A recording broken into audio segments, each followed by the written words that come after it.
બનાસકાંઠા જિલ્લાના વિભાજન વચ્ચે મોટા સમાચાર કે વાવ થરાદમાં નવો તાલુકો બનાવવાના સંકેત છે અને આ સંકેત આપ્યા છે વિધાનસભા અધ્યક્ષ શંકર ચૌધરીએ।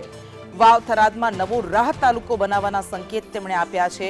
કિયાલ ગામમાં સભામાં શંકર ચૌધરીએ આ સંકેત આપ્યા। તાલુકો અને જિલ્લો બંને ટૂંક સમયમાં બદલાશે એવું શંકર ચૌધરીએ કહ્યું છે।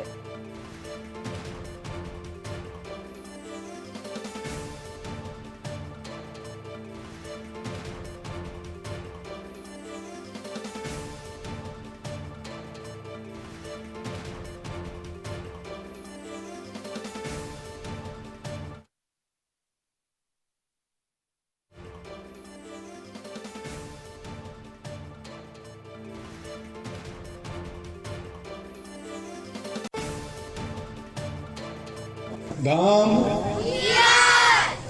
થોડા દિવસમાં તાલુકો બદલાશે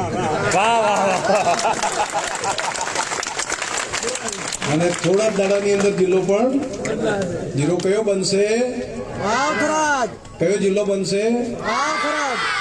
વાવ થરાદ જિલ્લો બનશે અને તાલુકો તમારે ઢુકડો કરી નાખશે।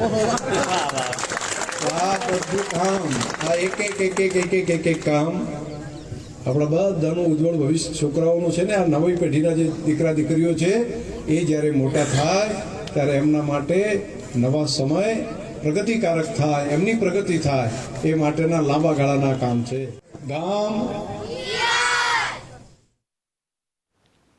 તો શંકર ચૌધરીએ આ સંકેત આપ્યા। એક ગામમાં સંબોધન કરતી વખતે તેમણે કહ્યું કે નવો જિલ્લો બનવાનો છે, આ વાવ થરાદ નવો જિલ્લો હશે અને સાથે સાથે તેમણે એમ પણ કહ્યું કે નવો તાલુકો પણ બનશે અને આ નવો તાલુકો બનવાથી એ વિસ્તારના યુવાન યુવતીઓની પ્રગતિ થશે। કિયાલ ગામમાં સભામાં શંકર ચૌધરીએ આ સંકેત આપ્યા છે। ઉલ્લેખનીય છે કે બનાસકાંઠામાંથી વાવ થરાદ નવો જિલ્લો બનશે જેવી આ જાહેરાત થઈ જાન્યુઆરીની શરૂઆતમાં જ અને સાથે જ બનાસકાંઠાના અલગ અલગ દિયોદર હોય, કાંકરેજ હોય, ધાનેરા હોય કે ભાભર હોય એમાં વિરોધનો વંટોળ શરૂ થયો હતો અને કેટલાકે માંગ કરી હતી કે અમારે બનાસકાંઠા જિલ્લામાં જ રહેવું છે અને આ બધા વચ્ચે વિધાનસભા અધ્યક્ષ શંકર ચૌધરીએ હવે આ નવા સંકેત આપ્યા છે। વાવ થરાદમાં એક નવો તાલુકો બનાવવાના સંકેત શંકર ચૌધરીએ આપ્યા છે અને આ તાલુકો રા હોઈ શકે છે તેવી સંભાવના છે।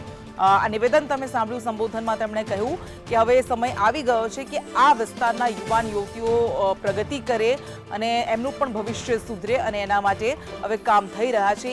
એક બાદ એક કામ કરવામાં આવી રહ્યા છે। નવો જિલ્લો બનશે અને આ સાથે વાવ થરાદમાં નવો તાલુકો પણ બનશે।